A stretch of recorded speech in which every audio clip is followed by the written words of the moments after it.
থাকে, তবে তার সাথে মোকাবেলা করার মতো শক্তি আল্লাহ তাআলা বেড়ালকে দিয়েছেন। বেড়ালটি জিনের সাথে থাকা নেগেটিভ এনার্জিগুলোকেও শোষণ করে ফেলতে পারে। শুধু তাই নয়, বেড়ালের শরীরে আল্লাহ এমন একটি ব্যাকটেরিয়া দিয়েছেন যা কিনা আমাদের আশেপাশে থাকা সব ধরনের নেগেটিভ এনার্জিকে শোষণ করে নেয়। এছাড়াও বিজ্ঞানীরা বলছেন, আমরা যখন রাতে ঘুমাতে যাই তখন ঘরে পুষে রাখা বেড়াল সারা রাত ধরে আমাদের শরীর থেকে নেগেটিভ এনার্জি শোষণ করতে থাকে। আল্লাহ রাব্বুল আলামিন বেড়ালের মাঝে কিছু বৈশিষ্ট্য দিয়েছেন, যার কারণে এমন সুন্দর একটি মাখলুক আমাদের রোজকার জীবনের অংশ হয়ে উঠেছে।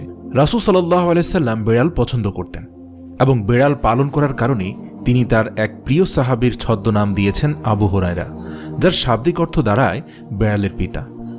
কেন একজন মুসলিমের বেড়াল পালন করা উচিত?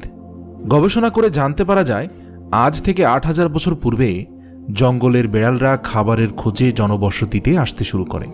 সে সময়